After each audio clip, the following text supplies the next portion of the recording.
বৈষম্যহীন রাষ্ট্র গঠনে নাগরিক ভাবনা শিরোনামে সিআরপিএস কর্তৃক আয়োজিত আজকের এই সভার সম্মানিত সভাপতি, উপস্থিত বিশিষ্ট শিক্ষাবিদগণ, ব্যবসায়িকগণ, সাংবাদিক এবং সমাজের বিশিষ্টজনেরা, আসসালামু আলাইকুম রহমতুল্লাহি ওয়া বারাকাতুহু। এত সুন্দর সুন্দর কথা শোনার পরে আমি কি বলতে চেয়েছিলাম আসলে ভুলে গেছি। আমার মনে হয় তেমন কিছু বলতে পারবো। আর আমার ছোট ভাই তামজিদ হায়দার যা বলে গেছেন, এরপরে কথা বলার মতো আর তেমন কিছু থাকে না। তবু আমি চেষ্টা করছি, আমরা সবাই আজকে আলোচনায় যারা অংশগ্রহণ করেছি বা শুনেছি, এটা ছিল বক্তব্য।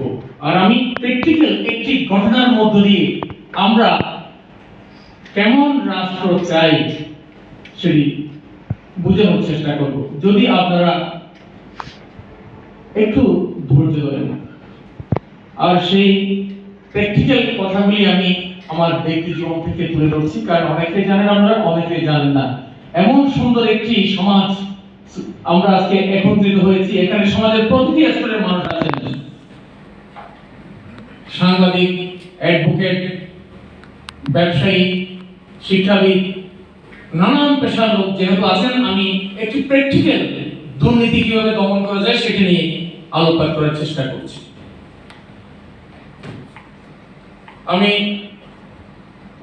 1990 সালে শাহজাহান ভাইয়ের বাবার একটি ব্যবসায়ী ভাড়াঘর টায়ার কলোনি ছিল, ওখানে আমার যাত্রা শুরু। তখন শাহজাহান ভাইয়ের সাথে আমার পরিচয় ছিল বহু আগের কথা। আইএসএর প্রফেসর আখতারুজ্জামান আমার বন্ধু, আমরা তখন লর একাডেমি করেছিলাম। তখন আখতারুজ্জামান, আমি আর আরেকজন তার ভাই বর্তমান ডিস্ট্রিক্ট জাজ আসাদুজ্জামান, আমরা একসাথে থাকতাম। তো 1990 সাল থেকে 23 বছর একটা কোচিং সেন্টার থেকে ধীরে ধীরে গড়ে ওঠা শিক্ষা প্রতিষ্ঠান দেশের সর্বমহলে জনপ্রিয় হয়েছিল লরেল একাডেমি। সেখান থেকে একটি পর্যায়ে আমি যখন সারা পৃথিবীর 200 মতো বিশ্ববিদ্যালয়ের প্রতিনিধি হিসেবে বাংলাদেশে কাজ করি, lauryl education and immigration consultants, তখন ঘন ঘন দেশের বাইরে যেতাম। বিশেষ করে লন্ডনের কিছু বিশ্ববিদ্যালয়ে আমাকে ইনভাইট করতো। আমি বাংলাদেশের তাদের যে রিক্রুটমেন্ট ছিল তার মধ্যে বেস্ট পারফর্ম করতে পারতাম এবং আমাকে বারে বারে তারা ইনভাইট করে নিয়ে যেত। আমি সেখানে গিয়ে ভাবতাম, আমার দেশের ছাত্ররা, এশিয়ান ছাত্ররা ইউরোপ, আমেরিকা তথা ইউকেতে কোটি কোটি ডলার পাচার হয়ে যাচ্ছে, বৈদেশিক মুদ্রা আনার পরিবর্তে উল্টা ফেরত যাচ্ছে। তাই আমি বাংলাদেশের যে কোনো একটি জায়গায় এমন একটি বিশ্ববিদ্যালয় করব আমার সেই অভিজ্ঞতার আলোকে, যেখানে উল্টো রেমিটেন্স আসবে। সারা পৃথিবীর স্টুডেন্ট না হোক, অন্তত 10টা দেশের শিক্ষার্থী আমাদের দেশে লেখাপড়া করতে আসবে। হয়তো আল্লাহ কবুল করেছিলেন। আমি 10 সাল থেকে চেষ্টা করেছিলাম চট্টগ্রামে, কিন্তু পারি নাই। শেষ পর্যন্ত কক্সবাজার নিজ এলাকায় নিয়ে একটি বিশ্ববিদ্যালয় করার আবার উদ্যোগ নিই। 2013 সালে বাস্তবায়ন হয়েছিল। আপনারা বুঝতে পেরেছেন, আমি শাহজাহান ভাইয়ের মতো বাবার হাজার কোটি টাকা, শত কোটি টাকার সম্পদের উপর ভর করে ব্যবসা করি নাই। আমরা ওনার একটা টিনশেড ঘরে ভাড়া থাকতাম, সেখান থেকে একটি বিশ্ববিদ্যালয় করেছি। এটা ছিল একমাত্র আত্মবিশ্বাস, দৃঢ় মনোবল এবং নিজের প্রতি আত্মবিশ্বাস। আমি যেভাবেই হোক, দরিদ্র পরিবার বা মধ্যবিত্ত পরিবারের একটি সন্তান, এককভাবে কক্সবাজারের মতো একটি জায়গায় বিশ্ববিদ্যালয় করলাম। 2013 সালে অনুমোদন হয়। আজকে যে কনসেপ্ট নিয়ে আপনারা আলোচনায় বসেছেন, কেমন রাষ্ট্র চাই আমরা, হয়তো আমাদের এই ক্ষুদ্র প্রয়াসের মধ্য দিয়ে আস্তে আস্তে ডায়ালগ শুরু হবে, কিন্তু বাস্তবায়ন কখন হবে, কোথায় গিয়ে হবে, সেটা আল্লাহ ভালো জানেন। তবে আমরা চেষ্টা করে যাব। 2013 সাল থেকে বাংলাদেশের ইতিহাস সৃষ্টি করেছে আমি 3 বছরের মধ্যে। 13, 14, 15 সালে এখানে আইসি শিক্ষক আছেন, চট্টগ্রাম বিশ্ববিদ্যালয়ের শিক্ষক আছেন, আপনারা ভালো করেই জানেন। একটি নতুন বিশ্ববিদ্যালয় যখন প্রতিষ্ঠা হয় 7-8 বছর আগে কখনো ব্রেক ইভেনে যায় না, কিন্তু আমি আল্লাহর রহমতে আমার পরিশ্রম ধৈর্য যাহাই বলেন আমি 3 বছরের মধ্যে একটি বিশ্ববিদ্যালয়কে ব্রেক ইভেনে নিয়ে প্রমাণ করেছি। ইউজিসি এবং শিক্ষা মন্ত্রণালয় আমাকে বলেছিল এটা কিভাবে সম্ভব হয়েছে। সম্ভব হয়েছিল একমাত্র আমাদের ছাত্র শিক্ষক অফিসার যারা ছিল, আমাদের একজন অফিসার এখানে উপস্থিত আছেন, ইনোস সিআরপিএস এর সদস্য। আমি প্রত্যেকটা শিক্ষককে মেল ফিমেল যেমনই হোক না কেন তাদেরকে এমন ধরনের কথা বলতাম, উৎসাহ দিতাম। তারা 6 ঘন্টা একজন শিক্ষক কাজ করেন, কিন্তু তারা 10 ঘন্টা 12 ঘন্টা 14 ঘন্টা কাজ করত। অর্থাৎ সকলের সমন্বয়ে আমি দক্ষিণ চট্টগ্রামে একটি বিশ্ববিদ্যালয় গড়ে তুলতে চেয়েছি, যেখানে আমি প্রতি বক্তব্যে বলে যেতাম এই কক্সবাজার তথা দক্ষিণ চট্টগ্রামের প্রতি ঘরে আমি একটি হীরার টুকরা তৈরি করব, ইনশাআল্লাহ যদি আল্লাহ আমাকে সেভাবে সুযোগ দেন এবং হায়াত দেন। অর্থাৎ আমি স্কিল প্রোগ্রামগুলি চালু করার জন্য উদ্যোগ নিয়েছিলাম। তো 3 বছরের মাথায় যখন বিশ্ববিদ্যালয়ে ব্রেক ইভেনে চলে যায়, স্বয়ংসম্পূর্ণ হয়, আর কোনো ভর্তুকি দিতে হয় না, এবং তুর্কি দেয়াল ফাউন্ডেশন, আমি তুর্কি গিয়ে তুর্কি দেয়াল ফাউন্ডেশনের চেয়ারম্যানের সাথে মিটিং করে আমি তাদেরকে বোঝানোর চেষ্টা করলাম কক্সবাজার হলো দেশের সর্বদক্ষিণ এবং সর্বনিম্ন শিক্ষার হার, তার উপর রোহিঙ্গা এসে ভর করছে আমাদেরকে। এই দক্ষিণাঞ্চলের নির্যাতিত জনগোষ্ঠীর পাশে আমাদেরকে দাঁড়াতে হবে, আমাদের শিক্ষার্থীদের জন্য স্কলারশিপ ব্যবস্থা করতে হবে। আমি বুঝাতে সক্ষম হয়েছি, তারা 200 ছাত্রের স্কলারশিপ আমাকে দিল, এবং এই 3 বছর পরে তরতর করে আমার প্রতিষ্ঠান 5 বছরের মধ্যে 1200 স্টুডেন্ট হয়ে যায়। এরপর চোখ পড়লো হয় না দুর্নীতি কিভাবে ভর করে। আমি প্র্যাকটিক্যাল উদাহরণের মাধ্যমে আপনাদেরকে জাস্ট বোঝানোর চেষ্টা করছি। যখন দেখলো 200 ছাত্রের স্কলারশিপ মানে প্রায় বছরে 1 কোটি টাকা মতো আসবে, 1 কোটি টাকা এদিকে আসলে ইউনিসেফ কে আমি বোঝাতে সক্ষম হয়েছিলাম। ইউনিসেফ কাজ করে রিফিউজির জন্য, ঠিক আছে, এই রিফিউজির কারণে আমরা এফেক্টেড, আমাদেরকে স্কলারশিপ দিতে হবে। সেখান থেকে 30-40 জন স্কলারশিপ আমি নিয়ে নিয়েছি, অনেকটা জোর করে। এভাবে আস্তে আস্তে যখন স্বয়ংসম্পূর্ণ হয়ে যায়, তখন হাসিনার উত্তরসূরি ওয়ারি সূত্রে তারা নাকি কক্সবাজার লিজ নিয়েছেন বলে, কে এই মুজিবুর রহমান চট্টগ্রাম থেকে এসে, অথচ আমার বাড়ি কক্সবাজার, চট্টগ্রাম থেকে এসে বিশ্ববিদ্যালয় করলো, আমরা এখানে নাই। তখন দেখলো একজন ব্যক্তি তাদের আমার সাথে আছেন, তাকে প্রস্তাব দিল একটি ট্রাস্ট বিশ্ববিদ্যালয় কিভাবে পরিচালিত হয় অনেকের ধারণা না থাকলেও এখানে অনেক স্যাররা আছেন, ওনারা হয়তো জানেন। একটি ট্রাস্টের মাধ্যমে, এখানে কোনো কমিটি না, এটা একটা ট্রাস্ট কর্তৃক পরিচালিত হয় একটি বিশ্ববিদ্যালয়। সেই ট্রাস্টে 9 জন সদস্য আমার। অর্থাৎ আমি যদি ব্যক্তিগত একটি দোকান খুলি, সেই দোকানে মালিক আমি থাকবো, স্বাভাবিক। পার্টনার থাকলে যদি কেউ ইনভেস্ট করে সে থাকবে। একইভাবে বিশ্ববিদ্যালয়কে আমি ট্রাস্ট হলেও করবো, এটি প্রাইভেট বিশ্ববিদ্যালয়, যেমন ইস্ট ডেল্টা নোমান সাহেব করেছেন, ওখানে নোমান সাহেবের ছেলে আত্মীয় স্বজন ফ্যামিলি মেম্বার নিয়ে করেছে। তারপর ইঞ্জিনিয়ার আফসার করেছেন, তারপর আইটি করেছেন। এই প্রতিষ্ঠানগুলির দিকে তাকালে বোঝা যায় পারিবারিকভাবে যদি গড়ে তোলা হয়, সেখানে বাইরে মানুষ ইনভেস্ট থাকে না।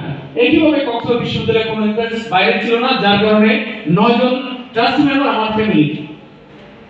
অর্থাৎ আমি, আমার ওয়াইফ, আমার ভাই, আমার শালা, তারা প্রত্যেকেই শিক্ষিত, কিন্তু ওরা কিভাবে, অর্থাৎ ঝর্ণার পানি নিচ দিকে যাচ্ছে, কিভাবে ঘোলাও হয়, উপর থেকে নিচের দিকে আসলে তো ঘোলাও হয় না। কিন্তু আমার তো ছাগল খেতে হবে, তাই পানি ঘোলাও কেন করেছে অজুহাত দিয়ে ঝর্ণার পানি ঘোলার মতো একটা কাহিনী তৈরি করলো, বলে যেখানে সব ফ্যামিলি মেম্বার 10 জনের মধ্যে একজন শুধু বাইরের আর 9 জন পারিবারিক সদস্য, এটা হবে না। তো আমি সংক্ষেপে বলছি, যেহেতু আপনাদের হয়তো ধৈর্যচ্যুত হতে পারেন। এরপর আমাকে বললো আমার 4 জন সদস্য নাও, তখন তোমার আর কোনো সমস্যা হবে না। আমি এটাকে ব্যবসা প্রতিষ্ঠান হিসেবে নিয়েছিলাম। আমার সারা জীবনের সঞ্চয় দিয়ে আমি দক্ষিণ চট্টগ্রামে একটি বিশ্ববিদ্যালয় করেছি মানুষের জন্য, কক্সবাজারবাসীর জন্য, তথা সমগ্র বাংলাদেশের মানুষ হয়তো উপকৃত হতো। তো এক সময় গিয়ে উনি প্রথমে তার স্ত্রী, পুত্র, সন্তান 4 জনকে, ব্যক্তির নাম বলছি না আমি, 4 জনকে ঢুকালো ট্রাস্টে, বললো যে আর কোনোদিন, একটা রেজলিউশন করলাম ট্রাস্টে, মানে আমি কোনোদিন আর নতুন কাউকে নেওয়ার জন্য অনুরোধ করব না। এই রেজলিউশন এখনো আছে, এটা আমি বিভিন্ন দপ্তরে দিয়েছি। 1 বছর যেতে না যেতে বললো এটা তো হবে না, আরো 4 জন দিতে হবে। আরো 4 জন কাকে নিব? বলে জেলা আওয়ামী লীগের সভাপতি, সেক্রেটারি, ভাইস প্রেসিডেন্ট, সাংগঠনিক সম্পাদক। তো আমি বললাম যে এটা আমার দ্বারা সম্ভব না। শিক্ষা প্রতিষ্ঠান যদি কোন পলিটিক্যাল দলের লোক বাইসিয়াল আসে, এটা প্রতিষ্ঠান থাকবে না, আমার দ্বারা সম্ভব না। আমি সেটা যখন বলেছি, শুরু হলো ষড়যন্ত্র। 1200-1300 স্টুডেন্ট নিয়ে, আপনারা অনেকেই হয়তো জানেন, কক্সবাজার বিশ্ববিদ্যালয় এমন ছিল, প্রতি সপ্তাহে দেশের বিশিষ্ট কোনো শিক্ষাবিদ, ঢাকা বিশ্ববিদ্যালয়, দেশের বাইরে থেকে আমি অনেককে এনেছি, কোনো না কোনো প্রোগ্রামের মাধ্যমে তাদেরকে একটি আন্তর্জাতিক লেভেল দেওয়ার চেষ্টা করেছি। তো ওনারা এক পর্যায়ে আমার সাথে কোনো না কোনো অজুহাত আমাকে বের করবেন। আমি অসহায় হয়ে এক পর্যায়ে আর বেশি কথা বলতাম না। ভেবেছিলাম হয়তো কোনো একটা সময়ে এই সরকার হয়তো আর থাকবে না, সেদিন আমার, কিন্তু না, তারা আমি যে পলিসি দিয়েছি তার চেয়ে আরো উন্নত মানের পলিসি নিয়ে হঠাৎ একদিন লকডাউনের সময় দেখি আমার জন্য 2টো মামলা করেছে। আমি কথাগুলি বলার পেছনে একটা যুক্তি আছে। এই ফোরাম থেকে আমি মনে করি হয়তো অনেক দূর যেতে পারে আমার কথাগুলি, সত্য ঘটনা আপনারা হয়তো জানতে পারবেন। হয়তোবা একদিন এই ইতিহাসগুলি, আর আমি যে ডিপ্রেস হয়েছি, আর অন্য কেউ ডিপ্রেস হবে না, এই কথাগুলি জানবেন। আমার বিরুদ্ধে 2টো মামলা, পরপর 2টো মামলার মধ্যে একটি হলো আত্মসাৎ, টাকা অর্থ আত্মসাৎ, আরেকটি মামলা হলো দুর্নীতি দমন কমিশন, একটা থানায় অর্থ আত্মসাৎ। তো সন্তানকে যদি কেউ সারা জীবন লালন পালন করে বিক্রি করে দেয়, আমরা অনেকে গল্পে শুনেছি, হয়তো এটা তো বাস্তবে দেখা যায় না। এখন আমি আমার বলতে গেলে প্রাণের চেয়ে প্রিয়, আমার মতো মধ্যবিত্ত পরিবারের সন্তান, তার সারা জীবনের সঞ্চয় দিয়ে যে বিশ্ববিদ্যালয় করেছি, আমার সমস্ত টাকা দিয়ে আমি করেছি, এই বিশ্ববিদ্যালয়ে আমি কি আত্মসাৎ করব? আর যে প্রতিষ্ঠাতা সে কি আত্মসাৎ করে? যাই হোক, আমাকে অ্যারেস্ট করার জন্য পাগল হয়ে গেছিল একজন মন্ত্রী, মহিউদ্দিন সাহেবের ছেলে, তার বাপু ডাকাত, সে তার চেয়ে বড় ডাকাত। এই ডাকাতের মুখোশ উন্মোচন করে প্রিমিয়ার বিশ্ববিদ্যালয়ে যে দুর্নীতি করেছে, আমি অলরেডি উৎস আমি তৈরি করে দিয়েছি। এটাও আমরা ইনশাআল্লাহ বাংলাদেশের মানুষ যদি সচেতন, আস্তে সচেতন হয়, তার বাপের বিচার হোক, তার বিচার এখান থেকে শুরু হবে। তো সে থানার একজন ওসিকে ফোন করলো, আমি এত বড় ডাকাত আত্মসাৎকারী হয়ে গেলাম, আমাকে অ্যারেস্ট করতে হবে। তো ওসি সাহেব কোনোভাবে আমাকে ভালো জানতেন, আমি তার পাশেই, পাঁচলাশ থানার পাশেই আমার বাসা। উনি আমাকে বলে যে আপনি অন্তত কিছুদিনের জন্য সরে যান। একজন মন্ত্রী একজন ওসিকে ফোন করে, এটা বোধহয় জীবনে প্রথম দেখলাম। কমিশনারকে, ডিসিকে না বলে সরাসরি আমাকে বলেন যে মুজিবকে অ্যারেস্ট চাই। যাই হোক, আল্লাহ না চাইলে তার মতো মন্ত্রী, পুলিশ অফিসার, তারা তো কিছু করতে পারবেন না। আমি সরে গেলাম 1 মাসের জন্য। 1 মাস আমি ঘরে আসি নাই। আমার চোখে পানি এসে গেছে, আমার যে নির্যাতন হয়েছে। আমার মা ছিল অসুস্থ, আমি 1 মাস আমার মাকে দেখতে পারিনি। এমন অসুস্থ ছিলেন আমার মা, উনি বিছানায় উঠতে পারেন না। উনি শুধু বলতেন, আমার ছেলে কোথায়, আমার ছেলে কই। এই কথা বলতে বলতে আমার মা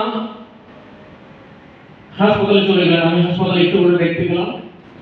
আমার ভয়ে তো, কারণ যেখানে মন্ত্রী আমাকে খুঁজে, মন্ত্রী অপরাধী, মন্ত্রীর বোনের জামাই ডাক্তার সেলিম হাসান মাহমুদের আপন মোহাম্মদ প্রফেসর আব্দুর রহিম, এইরকম কোটা ছিল তাদের। এই কোটা দিয়ে তারা বিশ্ববিদ্যালয় সাজাবে। তো আমার মামাকে বলতেন শুধু, মুজিবকে বলো আমি দোয়া করছি তার জন্য, এই কথাটা আমাকে বোঝাতেন। আমার ছেলেকে একটু সমস্যা হলো, কোনো ভয় নেই, আমি তার জন্য দোয়া করছি।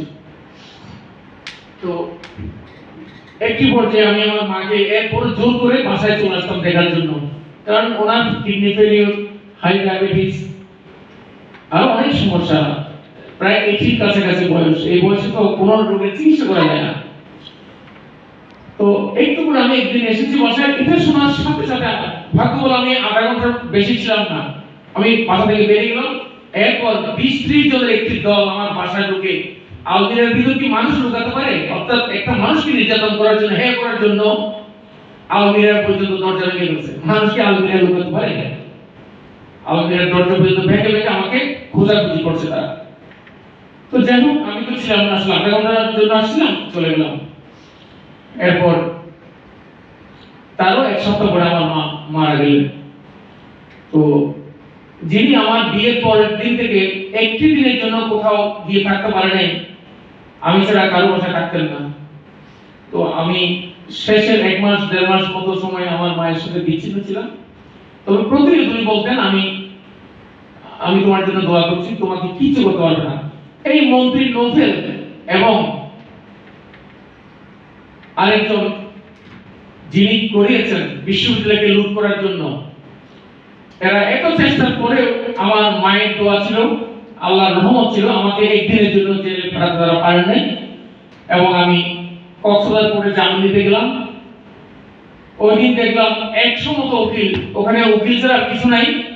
জেলা আওয়ামী সব দিয়ে উকিল, সেক্রেটারি না, ভাইস প্রেসিডেন্ট উকিল, এভাবে ধারাবাহিকভাবে 10-15 জন উকিল আছে, সব জেলা আওয়ামী লীগের নেতা। সবাই দাঁড়িয়ে আছে।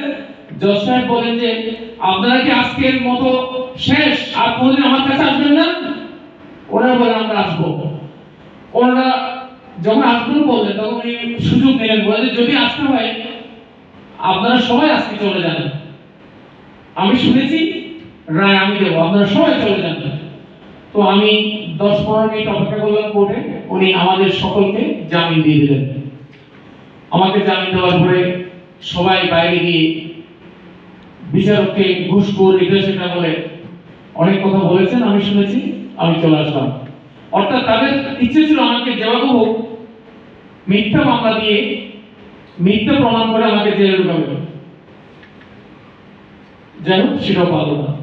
অর্থাৎ যেই ব্যক্তিটি আমাকে জেলে ঢুকানোর জন্য বিশ্ববিদ্যালয়ে গ্রাস করে এভাবে একটি দুর্নীতি রাষ্ট্র কায়েম করার জন্য, জেলাকে দুর্নীতিগ্রস্ত করার জন্য এত চেষ্টা করেছেন, উনি এবার আসলো আমার দুটো মামলার চার্জশিট দিয়ে অথবা আমাকে দোষী সাব্যস্ত করে রিপোর্ট দেওয়ার জন্য। কিন্তু প্রত্যেকটি ভাষা এবং তার লেখা এমন ছিল, একটাও সে প্রমাণ করতে পারেনি। আমি একটা একটা করে প্রত্যেকটা কিছু প্রমাণ দিলাম। এক পর্যায়ে ওটাও তার পক্ষে সম্ভব হয়নি।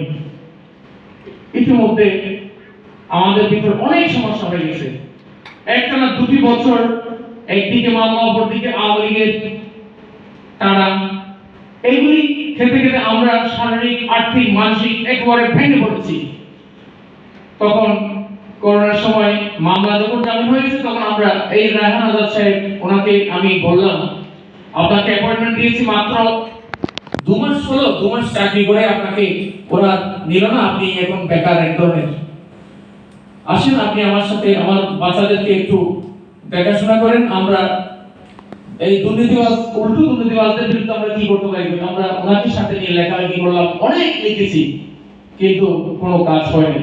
অর্থাৎ একটি পর্যায়ে আমরা ধরে নিলাম আল্লাহর বিশেষ রহমত যদি না হয়, তাদের উপর কোনো গজব নাযিল না হয়, তাহলে আমরা এই বিশ্ববিদ্যালয়ে ফিরে পাবো না, আমরা যার যার কাজে করবো আবার ফিরে যাই। হতাশ হয়ে গেলাম। কিন্তু হতাশ হয়েছি ঠিক, আমরা হাল চালিয়ে, আমরা লেখালেখি চালিয়ে গেছি, মামলা চালিয়ে গেছি।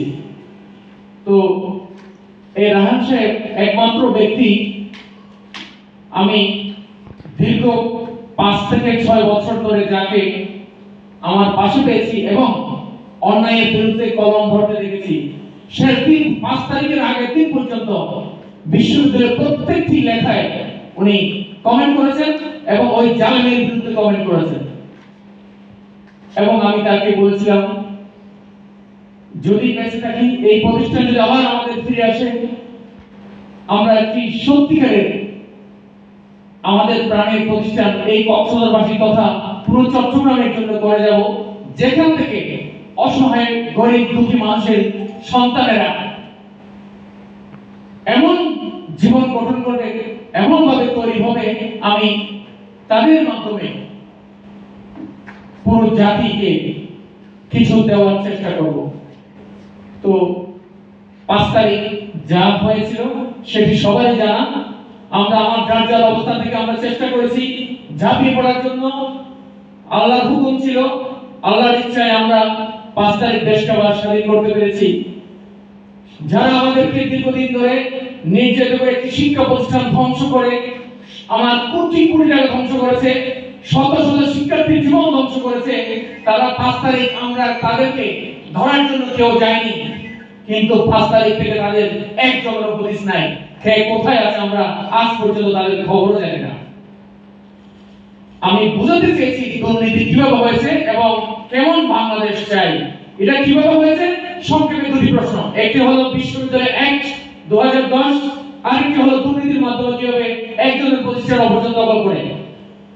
বাংলাদেশে 22টি প্রতিষ্ঠান, বিশ্ববিদ্যালয়ের মতো প্রতিষ্ঠান দখল হয়েছে আওয়ামী লীগের আমলে। পৃথিবীর ইতিহাসে কোন শিক্ষা প্রতিষ্ঠান দখল হয় আমার মনে হয় এই নজির কোথাও নেই। 10টির মধ্যে একটি আইইউসি, চট্টগ্রাম ইসলামী বিশ্ববিদ্যালয়, ঢাকার বাংলাদেশ ইসলামী বিশ্ববিদ্যালয়, মানারা, প্রাইম, কুমিল্লার ব্রিটানিয়া, অধীর দীপঙ্কর, এরকম বিশ্ববিদ্যালয় আরো অনেক আছে। এই বিশ্ববিদ্যালয়কে দখল করে তারা যা করতে চেয়েছিল, অর্থ বানানোর একটি মেশিন তারা করতে চেয়েছিল। আর আমি যেটা করতে চেয়েছিলাম, আমি বলতে পারি আজকে আমার এই সুধী সমাজ, এখানে আমি সবার চেয়ে কম জানি, কম বুঝি, এখানে সব জ্ঞানী গুলি লোক আপনারা অনেক সুন্দর কথা বলেছেন। এই সুন্দর কথাগুলো আমি শুনেছি, আমার মন ভরে গেছে। সিএপিএস এমন একটি প্রোগ্রাম আয়োজন করেছেন, আমার ছোট ভাই তানভীর হায়দার আলী, সে এমন সুন্দর সুন্দর কথা শুনিয়েছেন, আমরা আসলে ভবিষ্যতে হতে আর কথা শুনতে পারবো। তবে একটি কথা বলে যাই, রাষ্ট্রের কাছে এই কথাগুলো আমাদের পৌঁছাতে হবে। আমরা সব বিষয়ে কথা বলবো না, বিশেষ করে বিচার বিভাগ, যে বিচার বিভাগের নামে আইন ও বিচার বিভাগ অথবা প্রশাসন বিভাগ, সেখান থেকে কিভাবে একটি বিশ্ববিদ্যালয় দখলচ্যুত করে। একটি ট্রাস্ট, আমি একটি ট্রাস্ট করেছি, সেই ট্রাস্টের উপর আরেকটি ট্রাস্ট করে, তাহলে আপনার ঘর বাড়ি দলিল আছে, খতিয়ান আছে, খাজনা ক্লিয়ার, সেখানে যদি আমি আরেকটি দলিল বানাই, সেই দলিল তো ভিত্তি থাকবে না, কারণ দলিল তো একটাই হয়। কোর্ট বিল্ডিংয়ে একই জমির উপর আরেকটা দলিল হবে না, যদি হয় সেটা জাল দলিল হবে। এই জাল দলিলকে, জাল ট্রাস্টকে তারা বৈধতা দিয়েছে। কিভাবে বলেছে? মুজিবুর রহমান জামাতের অর্থ যোগানদাতা, জামাতের এক সময়ের ক্যাডার, সে চট্টগ্রাম কলেজের পাশে অফিস করে লরেল একাডেমিটার প্রতিষ্ঠান ছিল। দীর্ঘ 30 বছর ধরে সে জামাতের অর্থ যোগানদাতা হিসেবে কাজ করেছে। সুন্দর ফর্মুলা। এই ফর্মুলায় তাদেরকে ট্রাস্টের উপর ট্রাস্ট করতে হবে। আওয়ামী লীগের 14 জন নেতা, নোবেলের বোনের হাজবেন্ড ডাক্তার কিরাম সেলিম, ডাক্তার সেলিম, ডক্টর হাসান মাহমুদের আপন মামা, বোয়ালখালী বাড়ির প্রফেসর আব্দুর রহিম, একজন নাস্তিক লোককে ভিসি বানিয়ে তারা সুন্দর করে এমন একটি ট্রাস্ট করেছে। নোবেল লিখে দিয়েছেন এই ট্রাস্ট, আগের ট্রাস্ট বাতিল, এই ট্রাস্টকে জন স্টক থেকে অনুমোদন দেওয়া হোক। এই লেখার মধ্যে জন স্টক করলো কি অনুমোদন দিয়ে দিল, শেষ। তাহলে আমার আগের ট্রাস্ট বিশ্ববিদ্যালয়কে আমাকে প্রতিষ্ঠাতা বলে আইন শিক্ষা মন্ত্রণালয়, ইউজিসি 7টা বছর শত শত পত্রিকায় নিউজ, প্রতিষ্ঠাতা লাইন মোহাম্মদ মুজিবুর রহমান এই বলেছে, সে বলেছে। আবার তারা আমাকে ইনভাইট করেছেন বিভিন্ন সময়। আজকে এই প্রোগ্রাম আপনাকে উপস্থিত থাকার জন্য অনুরোধ করা হলো। প্রতিষ্ঠাতা মুজিবুর রহমান, তাহলে তারাই আমাকে প্রতিষ্ঠাতা বলে আবার প্রতিষ্ঠাতা বানালো কাকে? সালাউদ্দিন আহমদকে। এইভাবে আইনের মাধ্যমে বাংলাদেশকে এই কুক্ষিগত করে একটি সমাজ ব্যবস্থাকে ধ্বংস করে, শিক্ষা প্রতিষ্ঠানকে ধ্বংস করে তারা একটি জালেমের রাষ্ট্রে কায়েম করেছিল। আজ আমি আবেগের কারণে অনেক কথা বলতে চেয়েও বলতে পারি নাই। আমি এই কক্সবাজার নয়, শুধু চট্টগ্রাম আমার অঞ্চল, এই চট্টগ্রাম অঞ্চলের আপনার প্রতিবেশী, আপনার ভাতিজা, ভাগিনা অথবা আপনার চারপাশের কোনো ব্যক্তি তার একজন মেধাবী শিক্ষার্থীকে লেখাপড়া করার খরচ নাই। তানভীর যেভাবে বলেছেন, কাঙ্ক্ষিত সাবজেক্ট সে পাচ্ছে না, তার ইচ্ছে বিবিএ পড়া, কম্পিউটার সায়েন্স পড়া, কিন্তু চট্টগ্রাম বিশ্ববিদ্যালয়ে ইসলামের ইতিহাসে সে লিখেছে। আমি বলবো, যে উদ্দেশ্যে বিশ্ববিদ্যালয় প্রতিষ্ঠা করেছিলাম, আমি আপনাদের মাধ্যমে এই মেসেজ ছড়িয়ে দিতে চাই, সত্যিকারের মেধাবী শিক্ষার্থী টাকার অভাবে লেখাপড়া না করে থাকতে হবে না ইনশাআল্লাহ, যখন এই কক্সবাজার ইন্টারন্যাশনাল ইউনিভার্সিটি থাকবে ইতিহাসে। আরেকটি কথা বলবো, উচ্চ শিক্ষার জন্য অথবা মেধাবী শিক্ষার্থীরা উচ্চ শিক্ষার জন্য, পিএইচডির জন্য আপনাদের সামর্থ্য নাই। আমার হাতে শত শত স্কলারশিপ আছে। আমি শিক্ষা নিয়ে কাজ করছি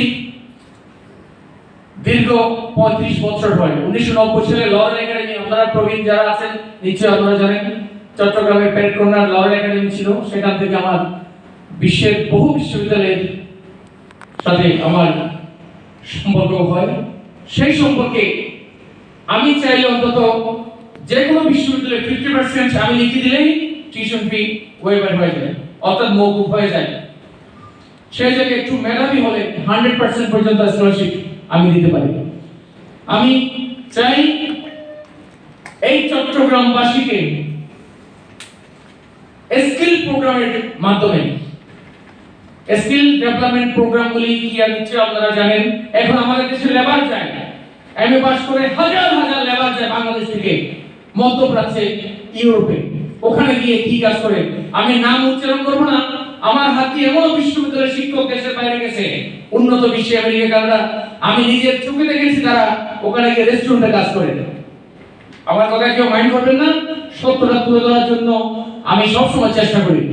এই শিক্ষকগুলি কি ওখানে এই কাজ কেন করে? এটার অর্থ হলো তারা স্কিল প্রোগ্রামে যায় নাই, ওরা লেখাপড়ার উদ্দেশ্যে গেছে।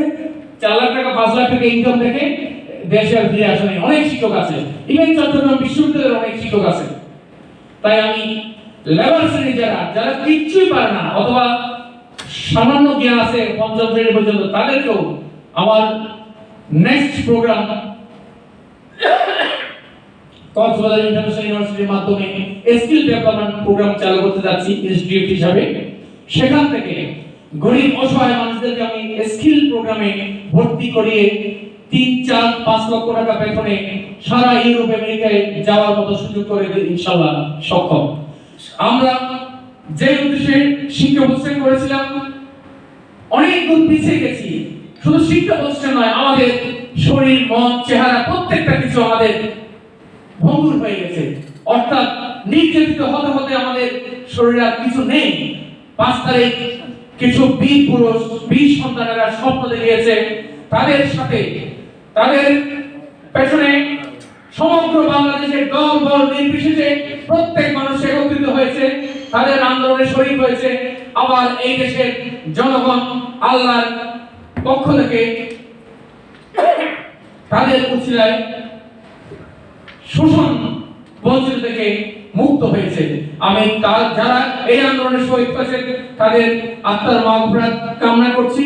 সেই সাথে তাদের এই বিজয়কে তথা আমাদের এই দেশের সাধারণ মানুষের বিজয়কে ধরে রাখার জন্য সিআরপিএস এর মাধ্যমে একটি সুন্দর জাতি গঠনে আমরা যে ভূমিকা রাখা দরকার, পর্যায়ক্রমে কিছুদিন পর পর একটি প্রোগ্রামের মাধ্যমে আমাদের প্রধান উপদেষ্টা ডক্টর ইউনূস চট্টগ্রামের সন্তান, আমরা তার মাধ্যমে আমরা আমাদের মনের কথাগুলি তুলে ধরব এবং এই দেশকে সুন্দর সমৃদ্ধির পথে এগিয়ে নিয়ে যাওয়ার জন্য ভূমিকা রাখবো। সেই সাথে আজকে যারা উপস্থিত আছেন আপনাদের সবাইকে আমার নির্যাতনের কথা, জুলুমের কথা শুনে হয়তো আমাদের কারো কারো ভালো নাও লাগতে পারে, তবু আবেগ ধরে রাখতে পারি নাই। হয়তো আপনারা এক সময় শুনেছেন আমি আত্মসাৎকারী, কিন্তু প্রকৃত ঘটনাটা তুলে ধরলাম আমি কি। এবং 5 তারিখের পর থেকে আপনারা শুনলে অবাক হবেন, আমি যখন যাই বিশ্ববিদ্যালয়ে প্রত্যেকটা শিক্ষক কান্না করে আমাকে জড়িয়ে ধরে, প্রত্যেক ছাত্র কান্না করে আমাকে জড়িয়ে ধরে, অফিসাররা আমাকে জড়িয়ে ধরে। ইউনুসকে বিতাড়িত করেছিল 4 বছর আগে আমার নিয়োগ বলে, সেও আবার যেখানে ছিল সেখান থেকে ফিরে গেছে। এভাবে প্রত্যেকটা জন আবার ফিরে গেছে। 1 মাসের মধ্যে আবার আগের মতো একটি প্রাণ চাঞ্চল্য ফিরবে প্রতিষ্ঠান ঠিক একই ধারায় হাঁটা শুরু করেছে। ইনশাআল্লাহ আগামী 6 মাসের মধ্যে হয়তোবা আরো আগে সেই সিবিআই ও কক্সবাজার ইউনিভার্সিটি প্রাণ পাবে। এবং আপনাদেরকে সবাইকে আমি বেড়াতে যাওয়ার জন্য ইনভাইট করলাম। বেড়াতে যাওয়া মানে এই নয় শুধু দেখতে যাবেন, আপনাদের জন্য থাকা খাওয়া হোটেল সবকিছু আমরা ব্যবস্থা করব ইনশাআল্লাহ। সবাইকে ইনভাইট করলাম ইনশাআল্লাহ। ঠিক আছে, ধন্যবাদ সবাইকে। আমি আপনাদের দোয়া প্রার্থনা করছি, সহযোগিতা কামনা করছি, এবং আমার উপর যে জুলুম হয়েছে সেই মেসেজটা আপনারা যার যার অবস্থান থেকে পৌঁছে দিবেন। সেই মন্ত্রী এবং মন্ত্রীর দোসর যারা ছিল, হাসিনার উত্তরসূরি বলে তারা দাবি করছিল, তাদের কথাগুলো আপনারা তুলে ধরবেন। ধন্যবাদ সবাইকে। আসসালামু আলাইকুম।